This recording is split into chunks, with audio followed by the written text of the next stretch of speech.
자, 안녕하십니까. 오늘은 식품화학 제 37강 기출문제 페이지 345쪽을 풀이하도록 하겠습니다, 여러분. 자, 1번 문제를 보시면 345쪽이죠. 식품과 식품의 성분에 대한 설명으로 옳지 않은 것은 했는데 1번은 식품이나 한 종류 이상의 영양소를 가지면 인체에 해가 없고 식품의 정의죠. 그다음 먹을 수 있는 모든 음식물을 말한다. 맞습니다. 2번. 단백질, 지질, 탄수화물 3대 영양소라고 하죠. 에너지원으로서. 자, 그 다음 무기질, 비타민. 여기 이제 물이 빠졌지만은 요 무기질, 비타민, 그 다음에 물은 3부 영양소로 해서 자, 뭐 물이 빠졌으니까 식품의 5대 영양소 맞죠? 그 다음에 3번 봅시다. 식품은 영양기능, 기호적 기능 및 생체조절 기능이 있다. 맞습니다, 여러분. 자, 4번 문제가 틀렸죠. 1번에 4번이 틀렸는데, 자, 식품의 영양소는 열량소. 보통 열량소로는 뭐가 있습니까? 탄수화물, 지방, 에너지원을 낼 수 있는 게 탄수화물, 지방, 단백질이죠. 그 다음 구성소 했는데, 몸을 구성하는 거 봤을 때 이제 지방, 단백질이 이제 몸을 구성하죠. 조절소 같은 경우는 우리가 무기업류하고 조절소로 구분할 수 있다고 했는데, 여기서 탄수화물과 비타민을 자, 조절소라고 했는데 탄수화물이 빠져야 되죠. 무기업류와 비타민 해가지고. 그래서 1번의 답은 4번이 되겠습니다. 크게 이제 식품의 영양소는 열량소 했을 때 열량소와 조절소로 나눌 수 있다 했는데 그렇게 보시면 되겠죠. 열량소는 탄수화물, 지방, 단백질, 그 다음에 조절소는 우리가 무기업류와 바이타민으로 보면 됩니다. 보통 무기업류와 바이타민이 무기업류 같은 경우는 몸을 구성하기도 하죠. 그래서 구성소도 되지만은 우리가 생리작용 조절, 비타민 같은 경우도 그렇게 되죠. 그래서 1번의 답은 4번이 되겠습니다. 그 다음 2번 식품에 함유되어 있는 수분 중 자유수가 아닌 것은 이거 중요하죠. 여러분 체크하시고 이거와 관련된 내용은 페이지 2쪽에 있습니다. 자유수 같은 경우는 봤으니까는 1번 탄수화물이나 단백질 분자의 일부분을 형성하는 물이다 했는데 탄수화물이나 단백질 분자의 일부분을 형성하는 물은 우리가 자유수가 아니라 결합수라고 얘기해야 되죠. 결합수, 자유수와 결합수 비교 내용 페이지 2쪽에 있으니까 다시 한번 꼭 살펴보십시오, 여러분. 그래서 2번의 답은 1번이 되겠습니다. 2번 같은 경우는 2번은 미생물의 번식과 발화에 이용되는 물 했을 때 자유수 맞죠. 그 다음 2번의 3번은 식품의 압착이나 일반적인 식품의 건조 조건에서 제거되는 물. 이것도 맞습니다. 2번의 4번은 용질에 대한 용매로 작용하는 물 맞죠. 3번 문제로 가봅시다. 조금 내용이 여기 나와 있지 않은데 교과 내용에는 전분의 가수분해도는 포도당 당량으로 표시할 수 있는데 여기서 포도당 당량이라는 건 뭐냐면은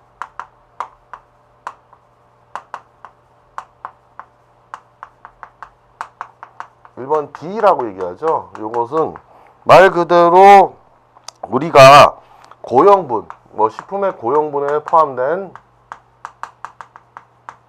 포도당 성분을 얘기하는데 요 포도당 같은 경우는 우리가 이제 직접 환원당이라고도 얘기하죠. 직접 환원할 수 있는 직접 환원당에 해당합니다, 여러분.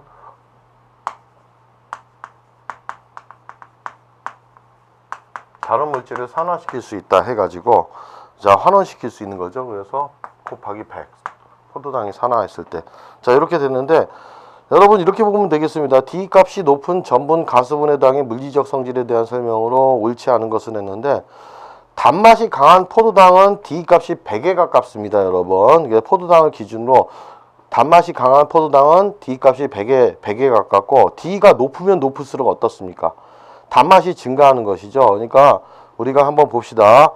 자, D가 높다는 건 당화가 많이 될수록 포도당이 증가하니까 단맛이 증가하고 오히려 호정이라고 하는 덱스트린은 감소합니다. 그리고 평균 분자량 감소, 그 다음에 점도도 감소한다고 봐야 되죠. 그리고 그럼 여기에서 마찬가지로 하나 여기다 써보겠습니다. D 값이 높을수록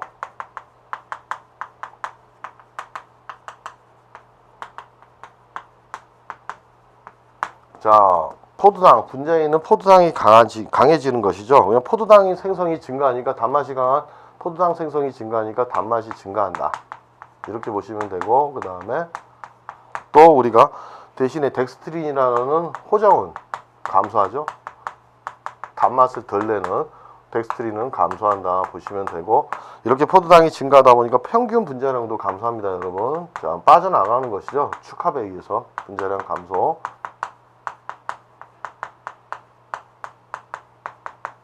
또 하나는 우리가 점도죠. 당연히 포도당이 증가하게 되면 우리가 여기서 나올 수 있는 점도 같은 경우도 우리가 D 값이 높을수록 감소한다 보시면 되겠습니다. 그리고 삼투압 같은 경우 오히려 높아지죠. 농도가 진해지기 때문에 그렇습니다. 그래서 3번의 답은 4번이 되겠습니다. 뭐 1번 다 맞죠? 감미도가 높다, 결정성 크다, 점도가 낮다 맞는데 4번 삼투압이 낮다가 아니라 높다로 바꿔야 되겠습니다. 여러분, 자 이거 필기하시고 그 다음 4번 문제 가보겠습니다. 단백질의 구조에 대한 설명으로 옳지 않은 것은, 이거 중요하다고 했죠 여러분. 단백질이 구조를 보면 1차, 2차, 3차, 4차 구조가 있죠. 1차 구조는 가장 단순한 구조로서 폴리펩타이드로 연결돼서 아미노산의 종류와 배열을 결정하는 거죠. 그래서 1번 봅시다. 단백질의 1차 구조 예로는 나선 구조나 병풍 구조. 이건 2차 구조죠. 2차 구조는 펩티드 부위에 수소 결합이 이루어지죠. 그래서 나선 구조와 병풍 구조를 이룹니다. 그래서 옳지 않은 것은 4번의 답은 1번이고 4번 중요하니까 체크합시다. 그 다음에 2, 3, 4는 다 맞죠. 다시 한번 확인하겠습니다. 두 분자의 아미노산이 펩티드 결합으로 형성된 것을 디펩티드 맞죠? 그 다음 3번 폴리펩티드 사슬 중에 프롤린이나 히드록시프롤린 같은 아미노산은 규칙적인 나선 구조의 형성을 방해한다. 이것도 맞습니다, 여러분. 그 다음 4번 두 개 이상의 폴리펩티드 사슬이 수소결합과 소수성 상호작용에 의해 만든 복합체를 우리가 보통 3, 4차 구조라고 한다. 맞습니다, 이것도. 보통 단백질의 3, 4차 구조는 복잡하고 그 다음에 우리가 접히고 꼬여 있기 때문에 이때 이제 작용하는 형성되는 결합은 이온 결합 있고 소수성 결합 있고 황과 황의 결합, 그 다음에 수소 결합이 존재하죠, 여러분. 4번의 답은 1번이 되겠습니다. 4번 중요하니까 체크하시고 그 다음 346쪽 가겠습니다. 자, 5번 식품의 유화에 대한 설명으로 옳지 않은 것은 했는데, 자, 유화라는 건 보통 계면활성제 역할을 하는 거, 소수성과 친수성을 가진 물질이 두 물질을 분산시키는 것이죠, 섞이게. 자, 1번 서로 잘 섞이지 않는 두 액체가 침전되지 않고 잘 분산되어 있는 상태를 유화라고 한다. 맞습니다. 2번 유화제는 2번이죠. 5번의 2번은 유화제는 한 분자 내에 친수성과 소수성기를 모두 가지고 있다. 맞습니다. 자, 5번에 4번은 유화 특성을 가지는 식품의 예로서는 우유, 마요네즈, 아이스크림 등이 있다. 맞죠? 여러분. 보통 이제 우유, 마요네즈, 아이스크림은 수중 유적형이라고도 하죠. 그래서 자, 3번이 틀렸죠. 버터는 대표적인 유중수적형이죠. 자, 유중수적형이란 건 친유성이 강한 성분이 많죠. 그래서 기름 속에 물이 분산되어 있다. 이렇게 보고 수중 유적형은 물 속에 기름이 분산되어 있다. 이렇게 보시면 되겠습니다. 그래서 3번이 틀렸습니다. 수중 유적형이 아니라 유중수적형 해가지고. 자, 5번 중요하니까 체크하십시오, 여러분. 그 다음에 6번 문제 가보겠습니다. 과일 및 채소류에 함유되어 있는 펙틴 물질의 특성에 대한 설명으로 옳은 것은, 이건 탄수화물 부분에 있죠. 이거와 관련된 내용은 여러분 페이지 36쪽에 있습니다. 자, 5번과 관련된 내용은 페이지 296쪽이고요. 반드시 참조하시고 6번을 한번 보겠습니다. 자, 고메톡실 펙틴은 다가 양이온을 첨가하면 겔을 형성한다. 이게 틀렸죠, 여러분. 보통 고메톡실 펙틴 같은 경우는 우리가 당과 산을 첨가했을 때 우리가 물 분자가 탈수되면서 반고체 상태인 겔을 형성합니다. 그래서 다가 양이온을 첨가한다가 틀렸죠. 4번도 보겠습니다, 여러분. 저메톡실 펙틴은 산성 조건 하에서 당을 첨가하면 단단한 겔을 형성한다 했는데 이것도 틀렸죠. 이게 반대가 됐습니다. 저메톡실 펙틴 같은 경우는 오히려 산과 당을 첨가하면 단단한 겔을 형성한 건 고메톡실 펙틴이라고 했죠. 저메톡실 펙틴 같은 경우는 양이온을 첨가했을 때죠. 보통 양이온과 결합했을 때 단단한 겔을 형성합니다, 여러분. 그래서 마찬가지로 자, 4번도 틀렸고 그 다음에 3번 봅시다. 2번을 보시면은 2번도 팩트산은 펙틴 분해 효소에 의해 가수분해되어 불용성 칼슘 팩테이트를 형성한다 했는데 불용성이 아니라 수용성이죠, 여러분. 그래서 1, 3, 4가 다 틀렸고 1, 2, 4가 다 틀렸고 3번이 맞죠. 프로토펙틴 같은 경우는 미숫가루에 들어있고 불용성이며 겔 형성이 어렵다 해가지고 6번의 답은 3번이 되겠습니다, 여러분. 자, 이거와 관련된 내용이 페이지 36쪽에 있으니까 다시 한번 참조해 보겠습니다, 여러분. 페이지 36쪽을 펴보시면은 자, 맨 밑에 나와 있죠. 펙틴의 겔화 해가지고 자, 여기 펙틴의 종류도 나와 있습니다, 여러분. 근데 펙틴의 겔화 3번을 보시면 메톡실기가 7% 이상일 때는 고메톡실기, 그 다음에 7% 이하일 때는 저메톡실기라고 합니다. 자, 니은을 보시면 고메톡실기 같은 경우는 뭐라고 나왔습니까? 자, 고메톡실기 펙틴 같은 경우는 당과 산을 첨가했을 때 물 분자가 탈수되면서 분자 간의 결합을 형성해서 반고체 상태인 겔화가 된다. 맞죠? 그 다음 37쪽 보시겠습니다. 저맥톡실기 나와 있죠. 저맥톡실 펙틴 디귿에 나와 있습니다. 당과 산이 적어도 팩틴 물질 내에 금속 양이온과 자 이온이죠. 자 카르복실 이온 간의 이온 결합을 형성해서 망상 구조를 이루어서 겔화 반고체 상태가 된다. 이거 맞습니다, 여러분. 그래서 우리가 다시 한번 확인하실 때 6번의 답은 3번이 되겠습니다. 자 알아두시고 그 다음에 7번 문제 가보겠습니다. 보리와 기리 등의 겨층에 많이 들어있으며 베타딕 자 글루코 피라노스라고 하죠. 피라노스하고 우리가 있죠. 그 모탄당이냐 탄소수가 아니라 오각형이냐 육각형이냐 고리형을 얘기하는데 단위들이 베타 1사결합과 베타 1쌍결합으로 이루어진 자 수용성 식이섬유로서 혈당이나 혈중 콜레스테롤 저하 효과가 있는 다당류는 했는데 우리가 베타글루칸이라고 보죠. 자 베타글루칸은 여기 교과 내용에 나와 있지 않지만 보통 이제 헤미셀룰로즈 같은 경우가 복합 다당류고 베타글루칸이라는 건 뭐냐면은 이 베타글루칸은 포도당 중합체로서 포도당 단위체가 1,3,2의 베타글리코시드 결합을 가진 구조죠. 그래서 포도당이 결합되는 위치에 따라서 구조 및 물리적 화학적 성질이 다른 것을 얘기합니다, 여러분. 그래서 이거와 관련된 내용은 한 페이지 135쪽과 36쪽을 보시면 되는 거고 베타글루칸 같은 경우는 아까 말씀드린 것처럼 그런 부분이죠. 한번 35, 36쪽을 살펴보겠습니다.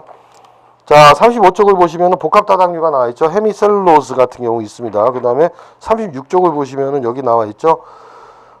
팩틴의 종류 이렇게 나와 있을 텐데 보통 팩틴의 구조, 메톡실기 이렇게 돼 있습니다. 그렇게 보시면 되고 그래서 요거에 맞는 것은 우리가 2번, 7번의 답은 2번이라고 볼 수 있죠. 페토산이다 이렇게 나와 있으니까 보통 복합 다당류에 해당하는 것으로서 그 다음 8번 문제 가보겠습니다. 육류의 근육 섬유 조직 단백질에서 근육 섬유의 수축 기작에 직접적으로 관련이 없는 것을 했는데 보통 우리가 근육 수축 기작에 관련이 있는 단백질은 미오신과 우리가 액틴이라고 볼 수 있죠. 미오신 액틴 같은 경우는 자 미오신 사이에 액틴이 이제 끼어 들어가는 거죠. 보통 미오신 이렇게 이 가운데 부분에 있는 것을 우리가 미오신 단백질이라고 하면은 자 이렇게 보셨을 때 보통 여기에 있는 것들 자 이런 부분을 우리가 미오신이라고 하고 이걸 액틴이라고 하죠. 이때 관여하는 물질 칼슘 이온도 관여합니다. 그래서 칼슘 이온이 분비되었을 때 자 액틴이 미오신 사이로 끼어 들어가서 근절이 수축하게 돼 있죠. 근육의 기본 단위인 이때 이제 트로포닌이라는 게 나와 있죠. 4번에 자 이건 뭐냐면은 근수축의 수축계의 칼슘 수용 단백질입니다. 여러분 칼슘이 분비됐을 때 그 트로포닌이 칼슘 수용 단백질로서 우리가 칼슘을 수용해야 되겠죠. 보통 그렇게 되는 것으로 보시면 되겠습니다. 그래서 근수축계의 수축계의 칼슘 수용 단백질이다 해가지고 이것도 마찬가지로 관여합니다. 그래서 근수축에 관여하는 것은 1번, 3번, 4번 액틴, 미오신, 그 다음에 트로포닌이고 자 관여하지 않는 것은 2번이죠. 콜라겐 같은 경우는 그냥 보통 섬유상 단백질이죠. 근수축에 관여하지 않습니다. 없습니다. 여러분. 그래서 8번의 답은 2번이 되겠습니다. 여러분. 그 다음에 자 보시면은 트랜스 지방 자 트랜스 지방에 대한 설명으로 옳지 않은 것은 있는데 여러분 자 보통 우리가 자연계에서 트랜스 지방은 불포화 지방산에 해당하는 거죠. 불포화 지방산이 함유가 되어 있는 건데 자 불포화 지방과 포화 지방은 어떻게 얘기했습니까?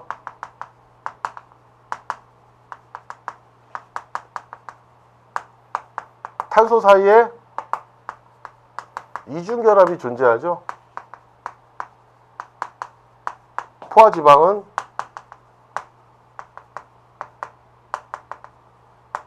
탄소 사이 단일결합으로만 이루어져 있습니다.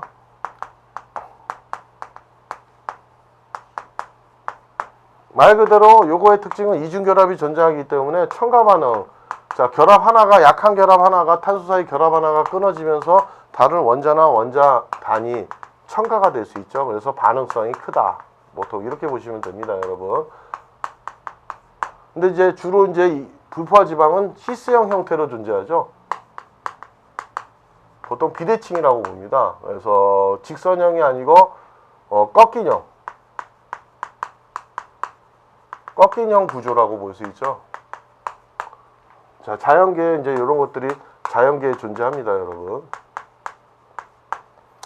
자, 요거는 이제 반응성이 작다고 보죠. 불포화 지방에 비해서 첨가 반응이 안 되니까 첨가 반응이 못 되고 반응성은 작다 보시고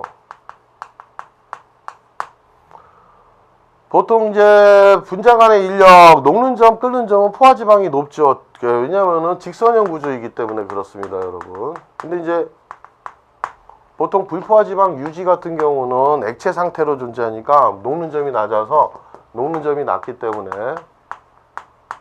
액체 상태로 존재하고 상온에서 포화지방 같은 경우는 녹는 점이 높아가지고 고체 상태로 존재하죠, 여러분. 그러면은 우리가 식품 중에서는 이제 불포화지방 같은 경우는 포화지방으로 만드는 경우가 있죠. 고형화 시켜가지고 이렇게 액체 상태 유지. 보통 식물성 기름이 부화지방에 해당하고 그 다음에 포화지방 같은 경우는 동물성 기름이 해당합니다. 그래서 보통 이런 식물성 유지 같은 경우를 열을 가해서 에너지를 가해서 수소가 첨가되면은 포화지방이 되죠. 근데 거기서 그 열을 가했을 때 수소가 첨가되지 않고 남은 것 중에서 이제 시스형이 트랜스형으로 바뀌죠, 여러분. 시스형이 트랜스형으로 바뀌는데, 자, 이때 트랜스형으로 바뀌면은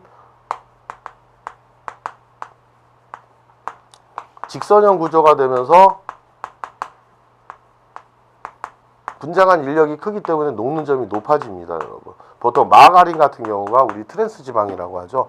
그리고 이런 트랜스 지방 같은 경우는 자연계에 존재하는 물질이 아니기 때문에 인공으로 우리가 만들었기 때문에 어떻습니까, 여러분? 그러니까는 체내에서 분해가 잘 안 되죠. 그 트랜스 지방을 분해하는 효소가 없기 때문에 그래서 비만이나 고지혈증 이런 것들을 일으킬 수 있습니다. 오히려 포화지방보다는 좀 더 위험하다는 거, 그런 부분이죠. 보통 이제 이런 것들이 패스트푸드 음식, 그 다음에 뭐 감자를 튀겼을 때 이런 부분에서 우리가 트랜스형 불포화지방이 검출됩니다, 여러분.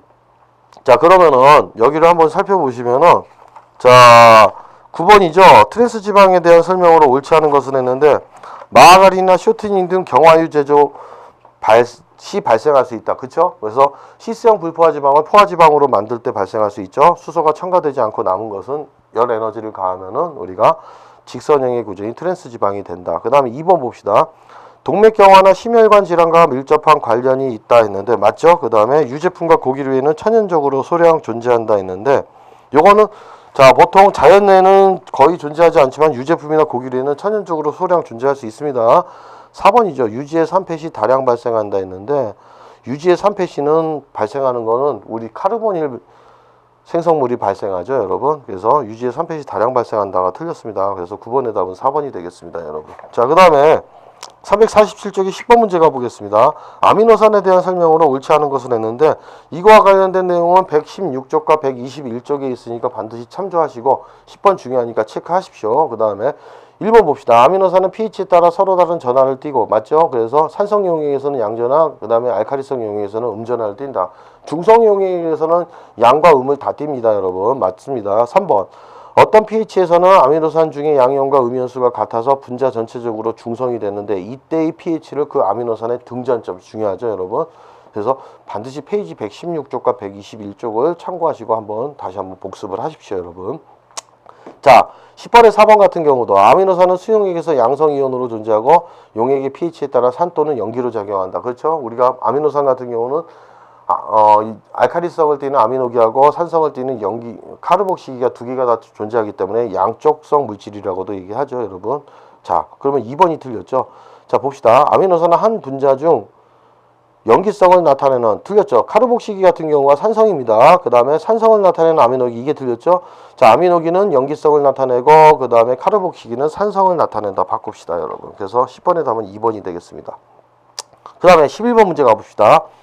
동물성 식품의 색소에 대한 설명으로 옳지 않은 것은 했는데 이거와 관련된 내용은 여러분 자 페이지 260쪽하고 261쪽을 참조하시면 되겠습니다. 자, 2번 헤모글로빈은 글로빈과 햄이 함유된 4개의 소 단위로 구성되어 있다. 맞죠? 그 다음에 3번 미오글로빈은 육색소로서 아질산염에 의해 자 붉은색이 고정될 수 있다. 그렇죠? 착색제로서 우리가 맞습니다. 헤모글로빈은 산소를 운반한다. 맞죠? 자, 1번이죠. 미오글로빈은 마그네슘을 함유한 색소 단백질이다. 이것이 틀렸습니다. 그래서 답은 1번이 되겠습니다. 이거와 관련된 내용 한번 페이지 260쪽 살펴보겠습니다.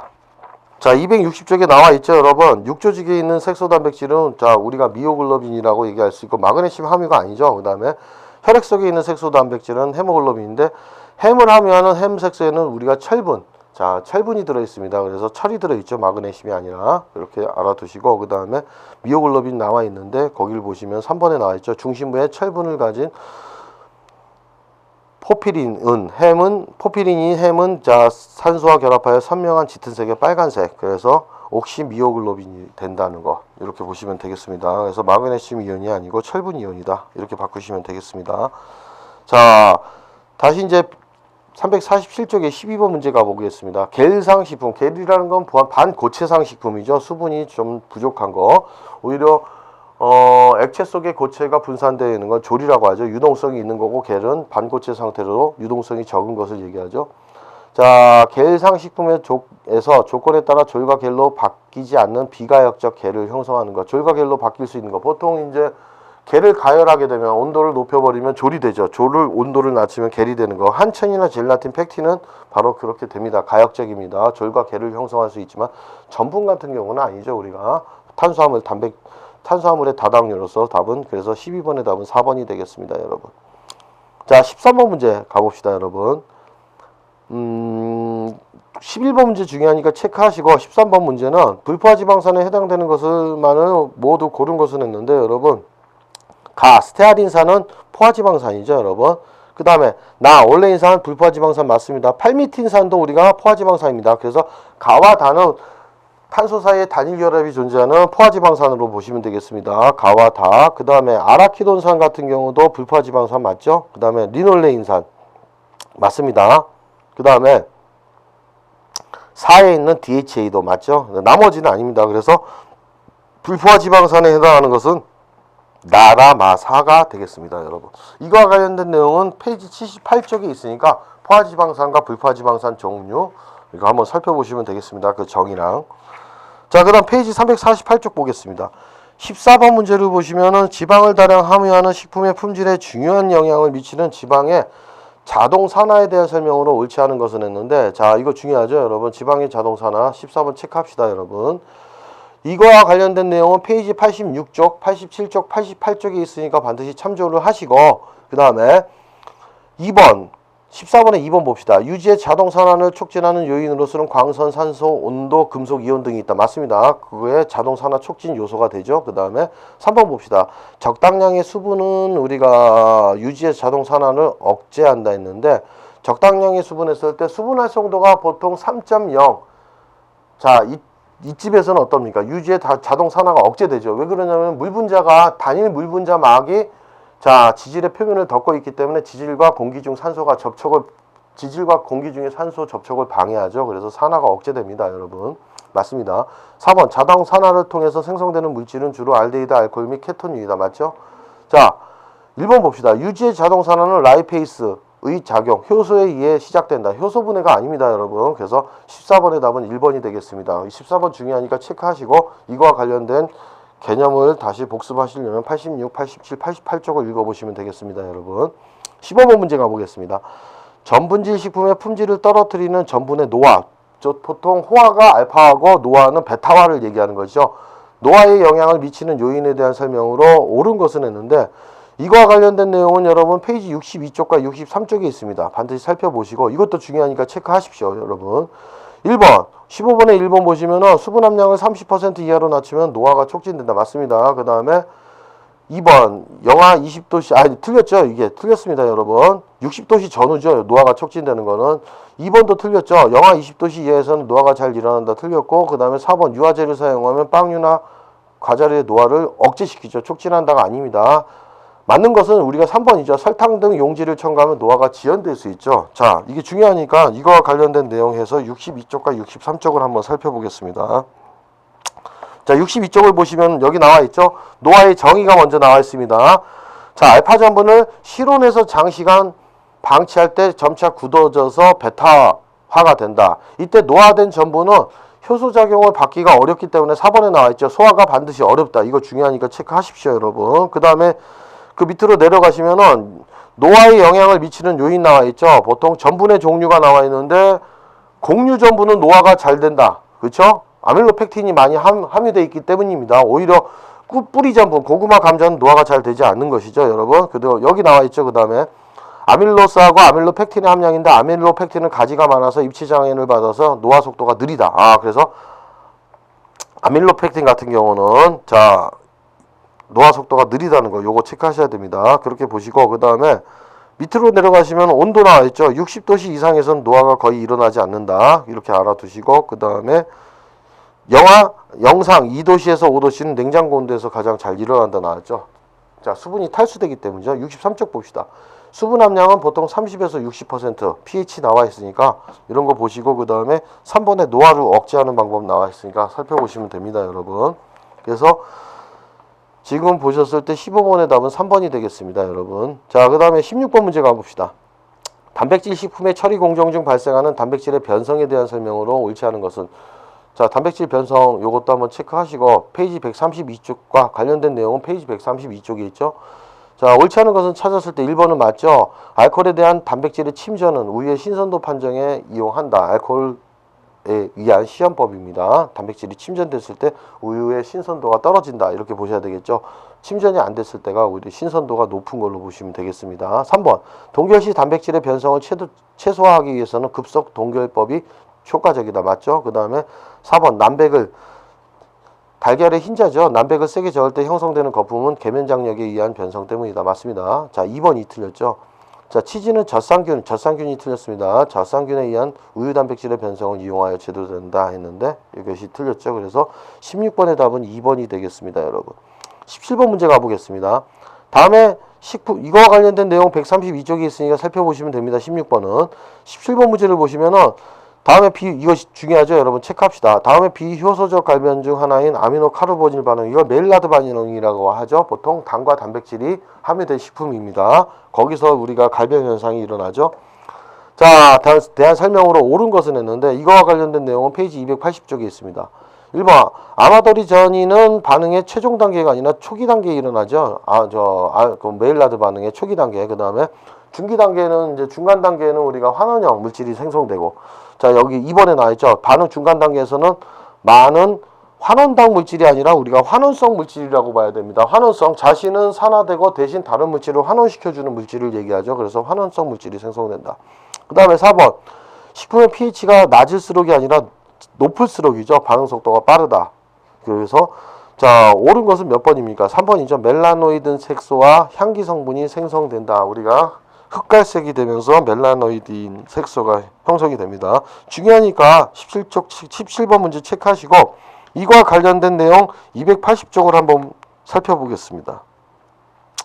자, 280쪽에 나와 있죠, 여러분. 메일라드 반응했는데 아미노기와 카르복시기가 존재했을 때 단백질과 탄수화물 존재 시 일어날 수 있는 갈변 현상이다 했고, 1번의 반응기구 보면은 초기 단계 나와 있죠. 보통 전이 생성물이 형성된다 했을 때인데 우리가 아미노기와 결합해서 아마도리 전이라고 얘기하죠. 그 다음에 중간 단계에는 우리가 환원성 물질이 생성되죠. 리덕턴스 했을 때 환원성 물질입니다, 여러분. 그 다음에 자, 최종 단계에서는 알돌 축합 반응이나 스테레커 반응이 있는데 스테레커 반응 같은 경우는 이산화탄소와 알데히드류가 생성되죠. 그 다음에 마지막에 흑갈색의 멜라노이드 색소가 생성됩니다. 그리고 280쪽에 2번 메일라드 반응에 영향을 주는 인자 나와 있죠. 이거 중요하니까 한번 체크합시다. pH 3 이하에서 갈변 촉진이 억제되고 pH가 높을수록 갈변 촉진이 된다. 그 다음 온도는 올라갈수록 갈변 촉진. 그 다음에 수분이 10에서 15%일 때 우리 수분 활성도로 따지면 pH 0.6에서 0.8일 때 최대가 되죠. 그 다음에 아미노산 종류로 볼 때는 산성보다는 염기성 아미노산이 더 갈변이 잘 되고 금속이온, 구리이온과 철이온 존재 시 갈변이 촉진된다는 거 반드시 알아두시면 되겠습니다, 여러분. 뭐 281쪽에 메일라드 반응의 방지법 이것도 나와 있고 카라멜리제이션도 나왔죠. 중요하죠, 여러분. 자, 다시 이제 348쪽으로 돌아가시면은 자, 16번 문제 들어갔고 18번 문제죠. 자, 마늘과 양파에 함유되어 있는 시스테인 유도체로서 매운맛의 전구체인 물질은 무엇이냐 했을 때 이거와 관련된 내용은 119쪽에 있습니다. 알리인이죠. 매운맛의 전구체는 알리인이고 이것이 우리가 나중에 알리신으로 변하죠, 여러분. 자, 그래서 알리인 해가지고 전구체는. 그리고 이번에 있는 알리신 같은 경우는 보통 마늘에 있는 물질입니다. 캡사이신은 고추죠. 그 다음에 피페린은 자, 우리가 뭡니까? 차비신이라고 하는 차비신의 기아 이성질체인데 이건 후추에 들어있는 성분이죠. 후추에 들어있는 성분으로 보시면 되겠습니다. 18번의 답은 그래서 1번이 되겠습니다, 여러분. 그 다음 19번 문제 가보겠습니다. 식품의 냄새에 대한 설명으로 옳은 것은 했는데 답은 3번이죠. 볶음 커피의 중요한 냄새 성분은 구아이아콜과 메틸피롤 등이다 했는데 나머지 틀린 걸 확인해 보겠습니다. 1번 식품의 냄새는 식품에 함유되어 있는 비휘발성이 아니죠. 휘발성 성분이 우리 후각을 자극했을 때 우리가 냄새를 느낄 수 있죠. 그래서 비휘발성이 틀렸습니다. 2번 냄새의 역치가 뭐니까 반응이 일어날 수 있는 최소한의 자극이죠. 그래서 미각의 역치에 비해서 높다. 냄새의 역치, 후각의 가장 역치값이 낮을수록 우리가 예민한 감각이라고 볼 수 있습니다, 여러분. 그러니까는 역치라는 정의는 자, 반응이 일어날 수 있는 최소한의 자극인데 역치값이 낮을수록 낮은 자극에서 반응을 일으키기 때문에 우리가 예민한 감각기관이라고 볼 수 있죠. 그래서 역치값이 낮은 거는 후각, 예민한 감각기관이죠. 그래서 2번에 높다가 틀렸습니다. 그 다음에 4번 어류의 비린내는 트리메틸아민의 환원에 의해 생성된 트리메틸아민 옥사이드의 반대가 됐죠. 오히려 트리메틸아민 옥사이드 환원에 의해 생성된 트리메틸아민 서로 바뀌어야 됩니다, 여러분. 에 기인한다 됐죠. 그래서 19번의 답은 3번이 되겠습니다.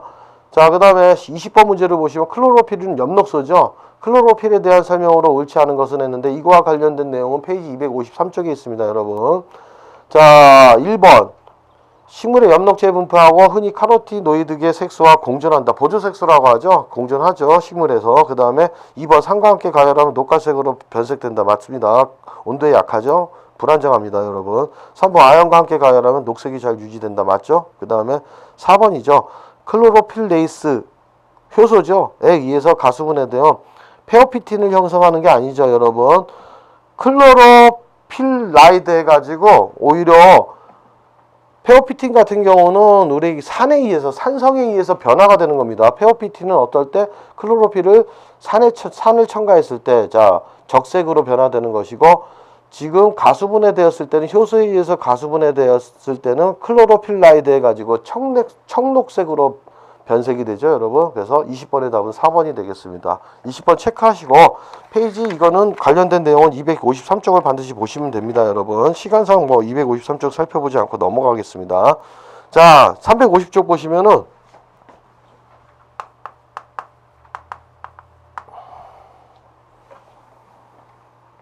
자, 350쪽 보겠습니다, 여러분. 1번 아스타크잔틴 했는데 아스타크잔틴이란 건 뭡니까, 여러분? 보통 청록색을 띠는 것이죠. 이것을 가열했을 때 우리가 아스타신이라는 적색을 띠게 돼 있습니다, 여러분. 아스타크산틴 같은 경우가 청록색을 띠는데 이것을 가열했을 때 아스타신이 되는 거죠.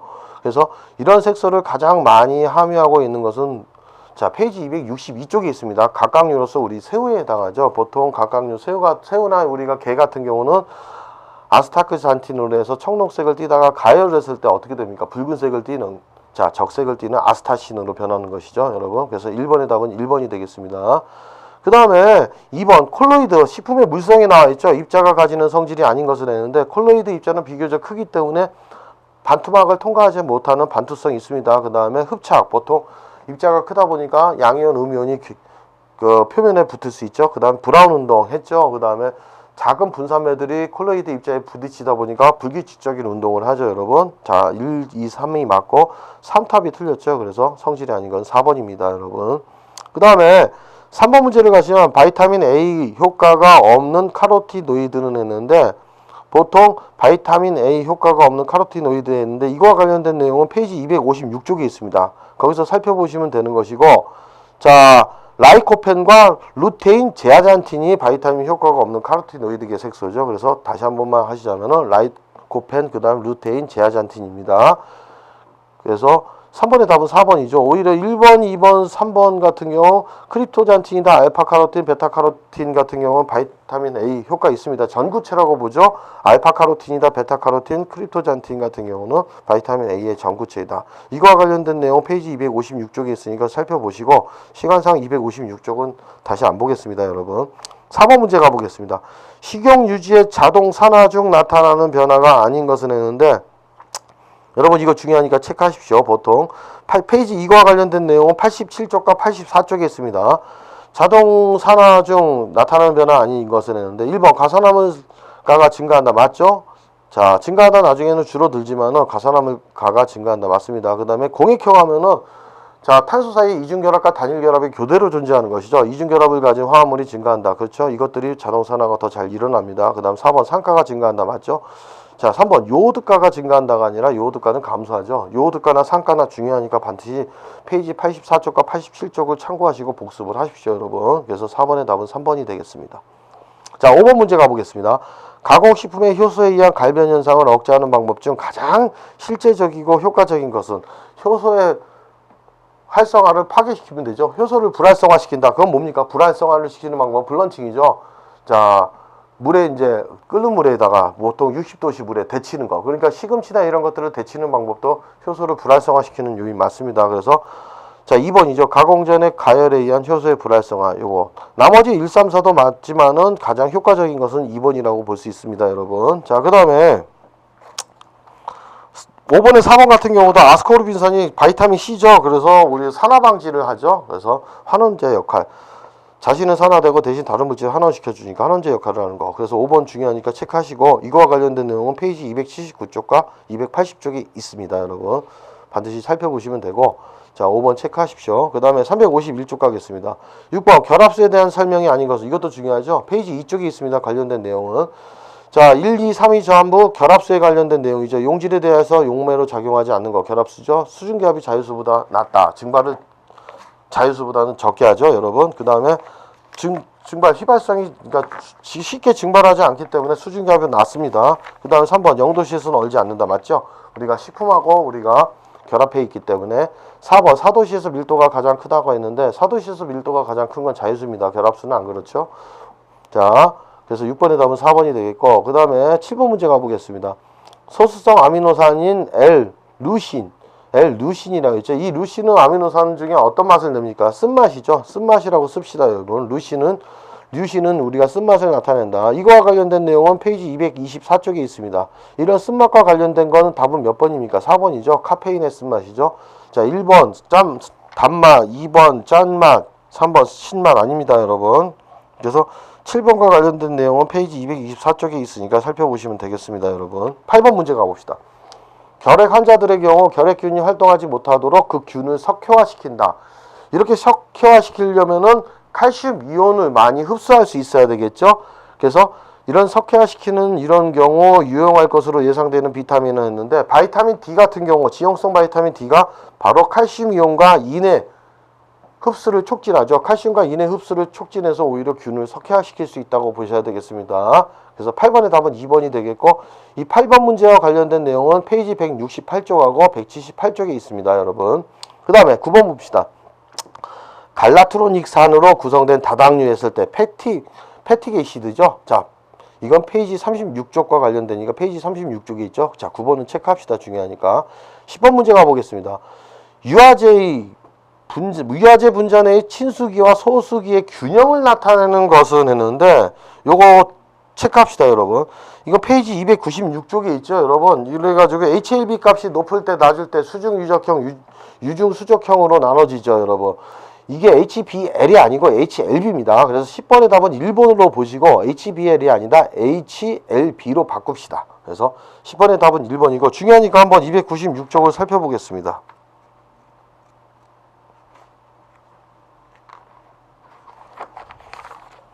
296쪽을 보면 여기 나와있죠. 자, 맨 위에 봅시다. 유화제에서 친수성과 소수성의 강도의 비를 나타내는 HLB 값. 이게 뭡니까? 계면활성제와 친수성, 소수성 사이의 균형을 나타내는 지표입니다. 그리고 HLB 값은 20까지 있는데 3에서 6이면은 HLB 값이 낮을 때는 수중 유적형이 아니라 유중 수적형으로 바꿔야 된다고 했죠. 유중 수적형입니다, 여러분. 그 다음에 소수성이 강한 것이죠. 그 다음에 8에서 18이면 친수성이 강하기 때문에 오히려 수중유적형이죠. 유중수적형이 아니고 이거 개념 정리할 때 한번 고치라고 얘기했습니다. 그래서 그거 반드시 안 고쳐졌으면 다시 고치시고 그 다음에 유약의 종류 여기 나와 있는 거 반드시 살펴봅시다. 자, 다시 351쪽으로 돌아가시면은 자 8번의 답은 몇 번이다? 2번 했고 10번이죠. 10번 문제의 답은 1번이다. 10번 체크하시고 그 다음 11번 문제 가봅시다. 단백질의 변성을 이용한 것과 가장 거리가 먼 것은 했는데, 자, 육류의 가열조리 변성의 원인이죠. 그 다음에 어류의 염장, 두부 제조 맞습니다. 캐러메라 같은 경우가 틀렸죠. 4번의 캐러메라는 당이죠. 당 성분이 갈변되는 현상입니다. 당 성분이 단백질 성분이 아니고. 그래서 이 캐러메라 반응 같은 경우는 페이지 281쪽에 있으니까 참조하시고, 단백질 변성과 관련된 것은 131쪽과 132쪽에 있습니다. 단백질 변성부 이 단어는 중요하니까 알아두셔야 됩니다, 여러분. 자, 그래서 11번의 답은 4번이 되겠습니다. 12번 문제 가보겠습니다. 식품을 과도하게 건조했을 때 오히려 반응 속도가 증가하는 화학 반응식을 했는데, 지방의 산화 반응이죠. 지방 산화 반응이죠. 그래서 12번의 답은 1번이고, 이와 관련된 내용은 6쪽과 7쪽에 있습니다. 페이지. 자, 그 다음 352쪽에 13번 문제를 가보겠습니다, 여러분. 자, 쓴맛 성분과 그 쓴맛을 감소시킬 수 있는 효소의 연결이 옳은 것은 했는데, 이거와 관련된 내용은 페이지 224쪽에 있습니다. 루플론 같은 경우가 맥주의 쓴맛이죠, 여러분. 그래서 파파인이 아닙니다. 이것을 감소시킬 수 있는 효소는 그게 틀렸고, 그 다음에 이번에 타닌 같은 경우는 쓴맛과 떫은 맛이 존재하죠. 이게 렌이 아니라 폴리페놀라제죠. 폴리페놀라제에 의해서 우리가 이 탄닌의 그 쓴맛과 떫은 맛을 우리가 감소시킬 수 있습니다. 자, 4번에 카페인 같은 경우는 셀룰라제 가지고, 자, 셀룰라제가 아니라 오히려 카페인을 했는데, 이 셀룰라제 같은 경우는 뭡니까? 저기 셀룰로스, 저 세포비역 성분이나 섬유질 있죠. 셀룰로스 분해 효소죠. 그래서 카페인 분해 효소가 아닙니다, 여러분. 그래서 13번의 답은 3번이 되겠죠. 나린진하면은 이 나린진을 쓴맛을 분해할 수 있는 효소는 나린진아제라고 볼 수 있죠. 그래서 13번의 답은 3번이고, 14번 문제 가보겠습니다. 황산구리의 알칼리 용액에 항산구리의 알칼리 용액에 다음 당을 넣고 가열할 때, 자, 산화구리의 붉은색 침전이 생기지 않는 당은 했는데, 보통 우리가 이제, 자, 여기서 우리가 보시면은 말토스나 락토스나 글루코스 같은 경우는 우리가 환원당으로서 이게 가능하죠. 자, 2번이죠, 여러분. 이성질체가 존재하지 않습니다. 수크로즈 같은 경우는. 자, 그래서 답은 2번이 되겠습니다. 14번의 답은 2번이죠. 그 다음에 15번 문제 가보겠습니다. 가열 조리한 무의 단맛 성분을 했는데, 이거와 관련된 내용은 우리가 페이지 220쪽을 보시면 되는데, 이게 가열했을 때 이제 단맛으로 변하죠. 무에서. 자, 220쪽에 그 무의 매운맛이 단맛으로 변하는데, 220쪽 살펴보겠습니다. 자, 여기 보시면은 220쪽에 황화합물 해가지고 메틸 메르캅탄 있죠. 무의 황화합물의 변화를 단맛으로 바꾼다. 여기 나와 있죠, 여러분. 그래서 그렇게 보시면 되겠습니다, 여러분. 자, 그 다음에 이제 페이지 352쪽에 자 15번의 답은 3번이 되겠고, 16번 문제 가보겠습니다. 메밀전분을 갈아서 만든 유동성이 있는 액체성 물질을 가열하고 난 뒤 냉각하였더니 반고체성 상태, 이건 겔이라고 하죠. 묵, 이런 교질 상태, 교질이라는 건 우리가 콜로이드 입자를 얘기합니다. 상태는 해서 겔, 반고체 상태. 자, 16번의 답은 1번이죠. 이거와 관련된 내용은 페이지 294쪽에 있습니다. 체크하시고, 그 다음에 17번 문제 가봅시다. 유지 3패의 측정 방법이 아닌 것은 했는데, 유지 3패의 측정 방법 중요하죠, 여러분. 과산화물 값, TBA 값 맞죠? 그 다음에 카르보닐, 총 카르보닐 화합물 측정 맞습니다, 여러분. 자, 이건 관련된 내용은 페이지 90쪽과 84쪽에 있으니까 보시고, 비누화 값이 아니죠. 이거는 알칼리에 의한 유지 분해가를 얘기합니다. 검화가라고도 얘기하죠. 알칼리에 의한 유지 분해가. 3패하고 관련 없습니다, 여러분. 이제 17번의 답은 3번이 되겠습니다. 17번 체크하시고, 그 다음에 18번 문제 한번 가보겠습니다. 증류수에 녹인 비타민 C를 정량하기 위해서 분광 광도계 스펙트로 포토메타를 사용하였다. 분광 광도계에서 나온 시료의 흑강도 결과와 비타민 C의 함량 사이의 관계를 구하기 위하여 이용해야 하는 하는 것은 했는데, 요것은 1번 람베르트 베르 법칙이라고 얘기하죠. 그러니까 람베르트 베르의 법칙이라는 건 뭐냐면은, 자, 기체 및 용액에서 빛의 흡수에 관한 람베르트 법칙 또는 베르의 법칙을 합친 것인데, 그러니까 이게 뭐냐면은 기체나 용액에 빛을 쪼인 뒤 통과돼서 나오는 빛의 세기는 흡수층 두께와 몰 농도 영향을 받기 때문에 기체나 용액의 빛을 흡수한 정도는 흡수층 분자수에 비례한다. 그다음 희석도나 압력과는 무관하다는 거, 뭐 이런 것을 얘기합니다, 여러분. 그래서 18번 같은 경우는 잘 모르시니까는 이렇게 아까 말씀드린 것처럼 그렇게 보시고 람베르트 베르의 법칙이다. 그래서 18번의 답은 1번이 되겠습니다. 자, 19번 문제 가보겠습니다.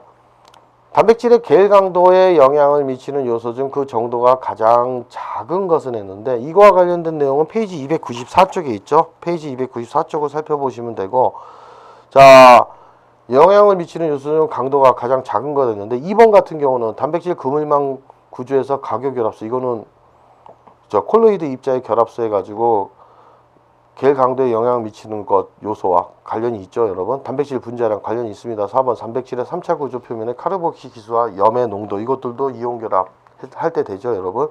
그래서 답은 1번이죠. 단백질의 친강 계수와 확산 속도가 아닙니다. 19번의 답은 1번이 되겠습니다. 그래서 페이지 294쪽을 살펴보시면 되고 요거 체크하십시오, 여러분.